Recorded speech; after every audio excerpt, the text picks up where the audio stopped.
আসসালামু আলাইকুম। আশা করি আপনারা সবাই ভালো আছেন। আজকে একটি টপিক নিয়ে আমরা আলোচনা করব। টপিকটা হলো, আমরা সবাই জানি 5ই আগস্টের 2024 সালে 5ই আগস্টের বিগত সরকার পতনের পর ভারত বাংলাদেশের সম্পর্ক টানাপোড়েন চলতেছে।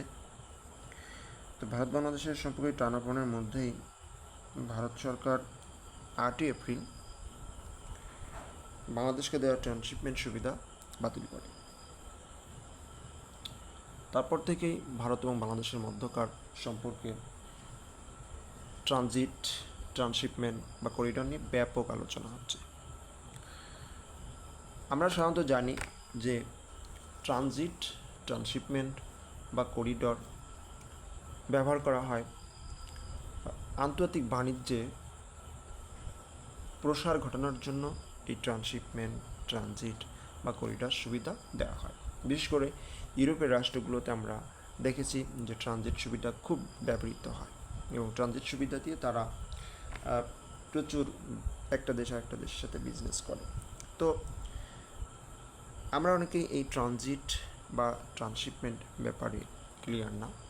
তো আজকে আমরা দেখব ট্রান্সশিপমেন্ট বা ট্রানজিট কী এবং উদাহরণ সাহায্যে আমরা একটা বোঝার চেষ্টা করব। প্রথমে আসি ট্রানজিট। ট্রানজিট হলো একটি দেশ নিজেদের পণ্য ও যাত্রী অপর কোনো দেশের ভূখণ্ড ব্যবহার করে তৃতীয় কোনো দেশে বা নিজেদের দেশের অপর একটি ভূখণ্ডে পরিবহন করার সুবিধা। এটাকে ভালোভাবে বোঝার জন্য আমরা উদাহরণ হিসেবে বলতে পারি যে বাংলাদেশ ভারতকে, ধরে নিলাম বাংলাদেশ ভারতকে ট্রানজিট সুবিধা দিল। এক্ষেত্রে ভারতের কলকাতা থেকে পণ্যবাহী একটি ট্রাক বাংলাদেশের যশোরের বেনাপোল, ধরে নিলাম যশোরের বেনাপোল সীমান্ত দিয়ে বাংলাদেশের পুরা ভূখণ্ড ব্যবহার করে ব্রাহ্মণবাড়িয়ার আখাউড়া সীমান্ত হয়ে ভারতের 7 সিস্টার্সের একটি রাজ্য ত্রিপুরা আগরতলায় গেল। এটি মূলত ট্রানজিট সুবিধা। আমি আবারও বলছি যে ভারতের কলকাতা থেকে একটি পণ্যবাহী ট্রাক যশোরের বেনাপোল হয়ে বাংলাদেশের ভূখণ্ড ব্যবহার করে ব্রাহ্মণবাড়িয়া জেলার আখাউড়া হয়ে ভারতের 7 সিস্টার্সে, অর্থাৎ 7 সিস্টার্সের ত্রিপুরায় আগরতলায় পৌঁছাবে। এটি হলো ট্রানজিট সুবিধা। একইভাবে আমরা বলতে পারি ভারতের পণ্যের একটি চালান বাংলাদেশের ভূখণ্ড ব্যবহার করে মিয়ানমারে গেল।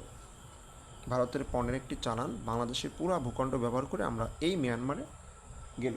এটিও একটি ট্রানজিট সুবিধা। এটাও ট্রানজিট সুবিধা। এখানে ভারত তৃতীয় দেশে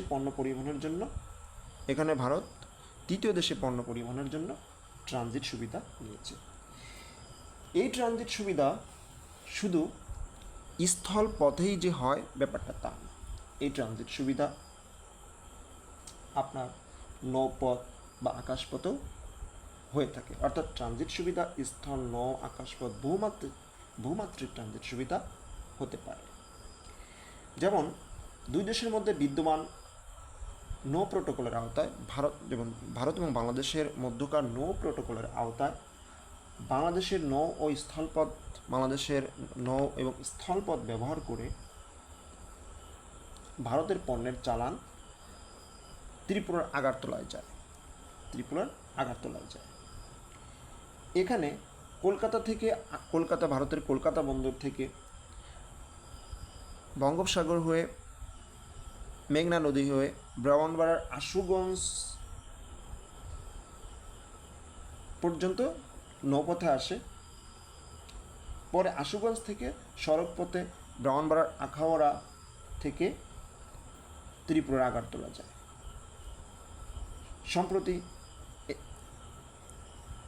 সম্প্রতি দেখা গেছে যে ভারত বাংলাদেশকে দেওয়া যে ট্রান্সশিপমেন্ট সুবিধা বাতিল করেছে সেটাও বহুমাত্রিক ট্রান্সশিপমেন্ট সুবিধা ছিল।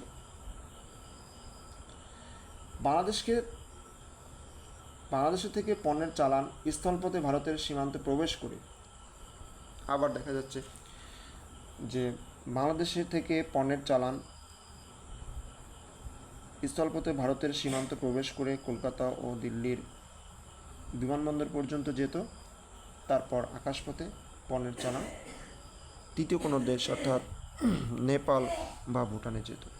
তো এটাও ট্রানজিটের ভিতর একটি ট্রান্সশিপমেন্ট সুবিধা। কেমন?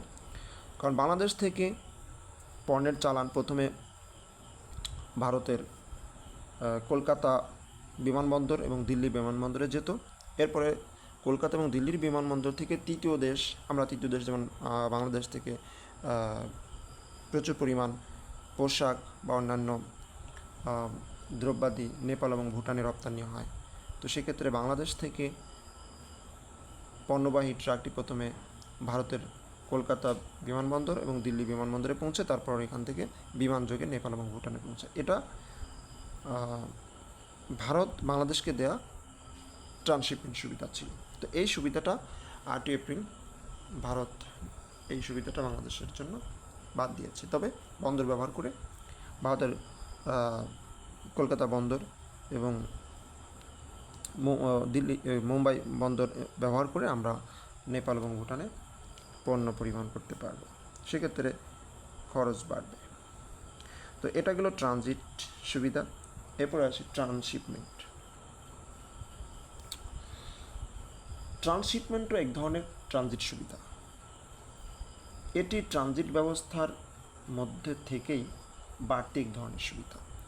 অর্থাৎ আপনার ট্রান্সশিপমেন্ট এক ধরনের ট্রানজিট, আর ট্রানজিট ব্যবস্থা মধ্যে থেকেই বাড়তি এক ধরনের সুবিধা হচ্ছে ট্রান্সশিপমেন্ট সুবিধা। ট্রানজিট ব্যবস্থা বা ট্রানজিট সুবিধা নেওয়ার সময় পণ্যের চালানের জন্য যদি যানবাহন পরিবর্তন করা হয়, অর্থাৎ ট্রানজিট সুবিধা নেওয়ার সময় পণ্যের চালানের জন্য যদি যানবাহন পরিবর্তন করা হয় তাহলে কি ট্রান্সশিপমেন্ট সুবিধা বলে।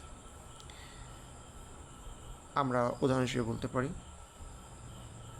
যে ভারত থেকে পণ্যবাহী ভারতের কলকাতা সমুদ্র বন্দর থেকে ভারতের পণ্যবাহী যে জাহাজ, এই জাহাজ প্রথমে আমাদের ব্রাউনবাড়িয়ার আশুগঞ্জে, যে কার্গো জাহাজ আশুগঞ্জে পৌঁছাবে। এরপর আশুগঞ্জ থেকে এই পণ্যটা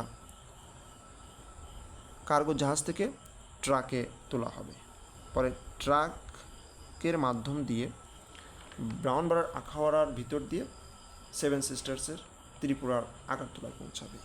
এই যে কলকাতা বিমানবন্দর থেকে নৌপথে ব্যবহার করে কার্গো জাহাজ প্রথমে আশুগঞ্জে আসলো, এরপর আশুগঞ্জে আসার পরে কার্গো জাহাজ থেকে পণ্য অন্য একটি পরিবহন ব্যবহার করলো, অর্থাৎ ট্রাক ব্যবহার করলো, ট্রাক ব্যবহার করে সেভেন সিস্টার্সের কলকাতায় নেওয়া হলো।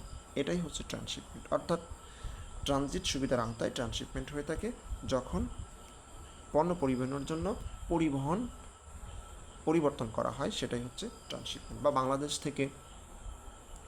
বাংলাদেশ থেকে কোনো পণ্যবাহী ট্রাক প্রথমে কলকাতা বিমানবন্দর বা দিল্লি বিমানবন্দরে পৌঁছালো, এরপর দিল্লি বা কলকাতা বিমানবন্দরে পৌঁছার পর এই পণ্যগুলো ভারতের বিমানে করে নেপাল বা ভুটানে পৌঁছে দেওয়া হলো। সেক্ষেত্রেও ট্রানজিট সুবিধার আওতায় ট্রান্সশিপমেন্ট দেওয়া হলো। সেক্ষেত্রে নেপাল এবং ভুটান ভারতের কাছ থেকে ট্রান্সশিপমেন্ট পেয়ে থাকে। তো এই হলো ট্রানজিট এবং ট্রান্সশিপমেন্ট, যেটা আন্তর্জাতিক ব্যবসা বাণিজ্যে প্রসারে খুবই গুরুত্বপূর্ণ। বিশেষ করে ইউরোপীয় ইউনিয়নের ট্রানজিট সুবিধা ব্যবহার করে প্রচুর পরিমাণ ব্যবসা বাণিজ্য চলছে। আশা করি সবাই বুঝতে পারছেন। সবাইকে ধন্যবাদ।